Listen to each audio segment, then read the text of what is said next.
Hello students, welcome again to this channel, English at your fingertips. Students, आज हम Sundays fun में एक बहुत ही इम्पोर्टेंट और बहुत इंटेलेक्चुअल और बहुत ही यूनिक सा टॉपिक आपके लिए लेकर के आए हैं। स्टूडेंट्स कहते हैं कि स्टूडेंट्स के सबसे अच्छे यदि फ्रेंड में काउंटिंग की जा सकती है तो माता पिता के बाद फिर एक उसके टीचर का नाम आता है। तो स्टूडेंट्स, सबसे अच्छा फ्रेंड किसी भी व्यक्ति का उसके पेरेंट्स होते हैं, उसके बाद फिर उसके गुरु होते हैं, उसके टीचर होते हैं। तो आज मैं वही फ्रेंडशिप आपके साथ निभाते हुए आपसे बहुत ही कॉन्फिडेंशियल एक बात शेयर करना चाहता हूँ। बहुत ही कॉन्फिडेंशियल आपको एक नॉलेज देना चाहता हूँ, आपको अवेयर करना चाहता हूँ। आप समझिए, आपको एक तरह से मैं गाइड करना चाहता हूँ कि आप अपने पथ से भ्रष्ट ना हो जाएं, ट्रैक से आउट ना हो जाएं, ट्रैक ना छोड़ दें आप। तो इसलिए मैं आपको एक बहुत इम्पोर्टेंट बहुत ही कॉन्फिडेंशियल बात स्टूडेंट्स, यहाँ मैं एक चीज़ और ऐड करना चाहूँगा कि इसको कुछ स्टूडेंट्स दूसरे तरह से ले सकते हैं, लेकिन मेरा जो उद्देश्य है, मेरा उद्देश्य आपसे इंटरेक्शन करने का ये है, यहाँ इस टॉपिक पर बात करने का ये है। मैं चाहता हूँ कि आपसे इस तरह की बातें कर कर आपको अवेयर किया जा सकता है, आपको स्ट्रेट फॉरवर्ड चलने के लिए मोटिवेट किया जा सकता है। तो ये स्पीच मेरी मोटिवेशनल स्पीच भी हो सकती है और संडेज फन भी हो सकता है। तो स्टूडेंट्स, आज हम बात करेंगे ECLM। तो संडेज फन में आज ECLM along with an important lesson to all, यानी ECLM में एक बहुत ही इम्पोर्टेंट लेसन आप सभी लोगों के लिए है और ये आज हम संडेज फन में लेकर के आए हैं। तो स्टूडेंट्स, देखते हैं ECLM जो मैं आपको बता रहा हूँ, ये ECLM यानी ये 4 डिजिट है ECLM। तो ECLM ये तो मैंने बता दिया, an important lesson to all, कि इसमें एक इम्पोर्टेंट लेसन है। तो लेकिन ये है क्या? तो स्टूडेंट्स देखते हैं। Today we will talk about ECLM। आज हम ECLM के बारे में बात करेंगे। सबसे पहली बात हम देखते हैं, what is ECLM। These are the 4 letters ECLM and here E stand for and C stand for and L stand for and M stand for. You will see next slides. First we will see E. Students, E is the first letter of ECLM. We can say these are the 4 steps. ये 4 steps हैं और पहला steps उसमें E, दूसरा step C, तीसरा step L और चौथा step M है। तो जो हमारा पहला स्टेप है E, तो यहाँ E जो स्टैंड करता है वो E स्टैंड करता है एजुकेशन। तो स्टूडेंट्स, E एजुकेशन के लिए स्टैंड करता है। इट मीन्स सबसे पहले जो हमारी सबसे पहली प्राथमिकता जो होती है, जो फर्स्ट रिक्वायरमेंट हमारी होती है, वो होती है हमारी एजुकेशन। स्टार्टिंग से ही फ्रॉम द चाइल्डहुड, बचपन से ही हम लोग स्कूल जाना शुरू कर देते हैं और अपनी एजुकेशन प्राप्त करते हैं। और जब तक हमारी एजुकेशन कंप्लीट नहीं हो जाती तब तक हम अपनी एजुकेशन को पूरा करते हैं और एजुकेशन पूरा करने के बाद ही फिर या तो हम बिजनेस में जाते हैं या कहीं जॉब में जाते हैं या जो भी कुछ हम करते हैं उसके बाद तो सबसे फर्स्ट प्रायोरिटी हमारी एजुकेशन। तो स्टूडेंट्स, फर्स्ट लेटर और first step of ECLM is E and E stands for education. तो स्टूडेंट्स, यहाँ सबसे पहले हमारी सबसे पहली प्राथमिकता हमारे जीवन की एजुकेशन होनी चाहिए कि सबसे पहले हम अपनी एजुकेशन को पूरा करें। तो फर्स्ट स्टेप ECLM का हमारा कंप्लीट हो जाता है कि फर्स्ट रिक्वायरमेंट हमारी एजुकेशन, पहले हम अपनी एजुकेशन पूरी करें। स्टूडेंट्स, उसके बाद C स्टैंड्स फॉर करियर।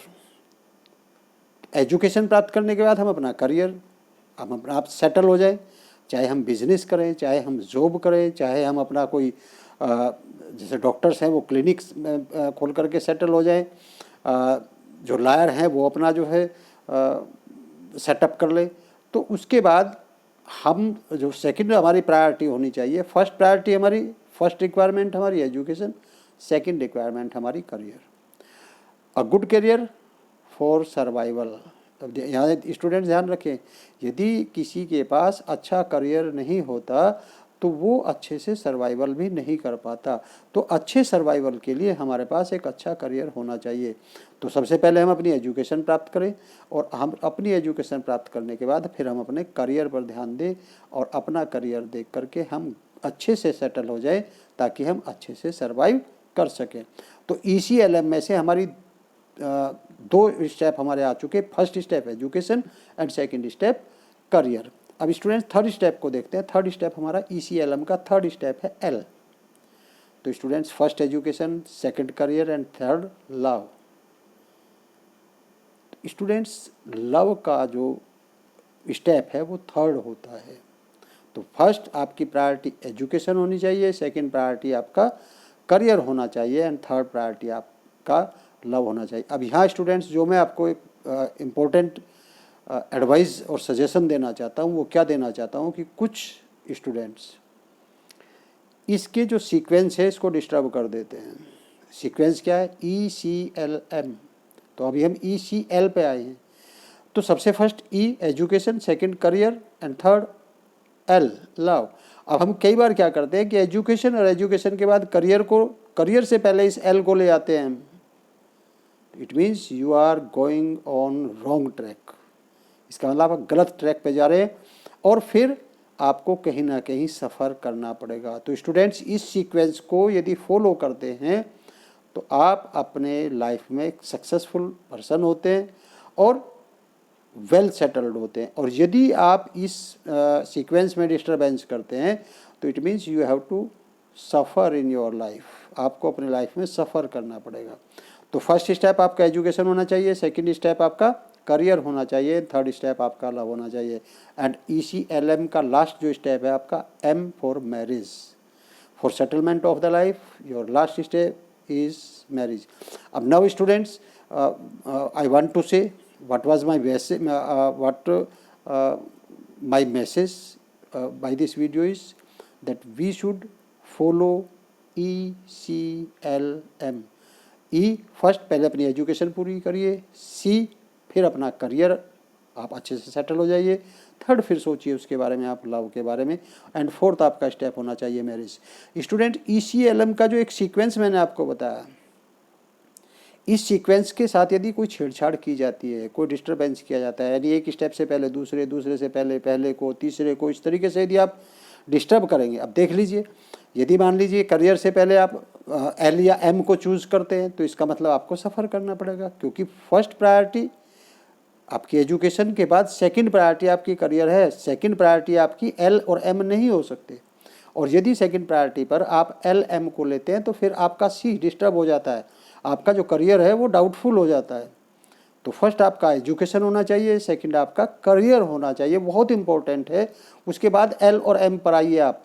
और यदि आप C से पहले, कई स्टूडेंट्स क्या करते हैं, एजुकेशन भी पूरा नहीं करते, एजुकेशन के बीच में ही L स्टार्ट हो जाता है।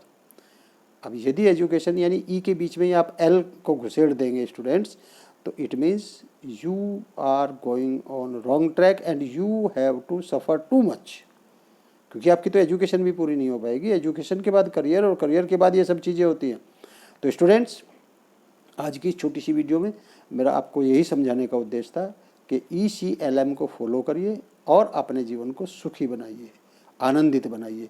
यदि आप ECLM को फॉलो नहीं करेंगे, ECLM के सीक्वेंस में यदि आप डिस्टर्बेंस करेंगे, उसके साथ यदि आप छेड़छाड़ करेंगे, तो निश्चित रूप से आपको आपके जीवन में परेशानियों का सामना करना पड़ेगा। अब देखिए स्टूडेंट्स, यहाँ मैं एक चीज़ और आपको बताना चाहूँगा।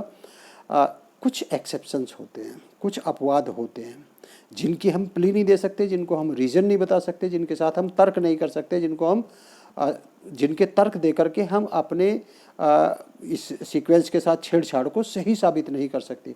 हो सकता है कुछ इस तरह के लक्की पर्सन रहे हों कि उन्होंने इसके साथ छेड़छाड़ किया, उसके बाद वो सक्सेसफुल हो गए हों, लेकिन ये इतने लक्की सब नहीं होते, सब इतने लक्की नहीं होते। स्टूडेंट्स ये भी आपको ध्यान रखना पड़ेगा कि ये ज़रूरी नहीं कि आप उतने लकी हो जितने कि दूसरे रहे हों, या कोई एक्सेप्शन या कोई अपवाद जो आपके सामने हो जिसका आप एग्जाम्पल दे सकते हैं कि जी उसने ऐसा किया था।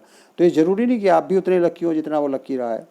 तो इसलिए मैं आपसे आपको यही सजेस्ट करना चाहूँगा कि स्टूडेंट्स अपने लाइफ को, अब देखिए मेरा एक यहाँ कई बार मैं अपने स्टूडेंट्स को कई बार बोलता हूँ, आज आपको भी बोलता हूँ, स्टूडेंट्स दो चीज़ें हैं आपके, आप समझिए कि 12, 14, 15 साल तो आपके बाल्यकाल में गुजर जाते हैं। उसके बाद 12, 14, 15 साल के बाद आपकी टीनेज शुरू होती है और वो 25 तक चलती है।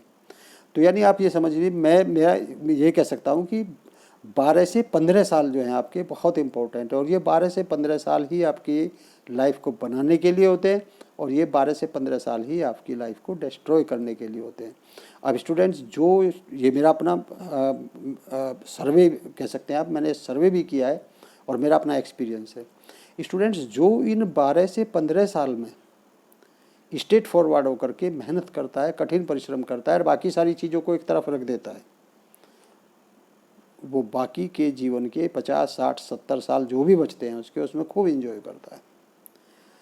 और स्टूडेंट्स, कुछ स्टूडेंट जो इन 12-15 साल में एंजॉय करना चाहते हैं, तो उनके जीवन के जो बचे हुए 50, 60, 70 वर्ष जो बचते हैं जीवन के, उन 50, 60, 70 वर्षों में उनको सफ़र करना पड़ता है, उनको परेशानी उठानी और कठिनाइयों का सामना करना पड़ता है। अब स्टूडेंट्स, ये डिपेंड करता है कि क्या आप 12-15 साल मज़ा लेना चाहेंगे, क्या आप 12-15 साल का आनंद जीवन का लेना चाहेंगे, या आप 50-60 साल का आनंद लेना चाहेंगे। तो आपको 50-60 साल का यदि आनंद लेना है जीवन के बचे हुए, तो आप 12 वर्ष से लेकर के 25 वर्ष तक की जो आपकी आयु है, उस आयु में आप कठिन परिश्रम करिए, मेहनत करिए, और जो चीज़ें जो आपके माइंड को डाइवर्ट करती हैं, अट्रैक्ट करती हैं, आपको रॉन्ग वे में, आपको रॉन्ग ट्रैक पर ले जाती है, उनको अवॉइड कीजिए, उनको इग्नोर कीजिए। यदि आप उनको अवॉइड करोगे, उनको इग्नोर करोगे, तो आप फिर 50-60 साल जो आपके बचे हुए होंगे जीवन के, उनका आनंद उठाएंगे। तो स्टूडेंट्स, आज का जो मेरा आपका संडे फन में बताना था आपको, सिर्फ यही था कि ECLM का जो आपका सीक्वेंस है उसको फॉलो करिए। सबसे पहले एजुकेशन, उसके बाद कैरियर, उसके बाद लव और उसके बाद मैरिज। तो ECLM, यही आपका एक मैसेज मेरे पास था आपको देने के लिए। तो स्टूडेंट्स, मेरी वीडियो आपको कैसी लगी प्लीज़ कमेंट करके बताएं, वीडियो को लाइक करें, अधिक से अधिक शेयर करें। यदि आपने मेरा चैनल सब्सक्राइब नहीं किया है तो चैनल को सब्सक्राइब करें, ताकि आने वाले वीडियो की आपको नोटिफिकेशन प्राप्त होती रहे। स्टूडेंट्स, मिलते हैं फिर नेक्स्ट संडे के फन में, किसी दूसरे टॉपिक को लेकर के, किसी दूसरे इंटेलेक्चुअल, किसी दूसरे मोटिवेशनल स्पीच के साथ। तब तक के लिए थैंक यू वेरी मच।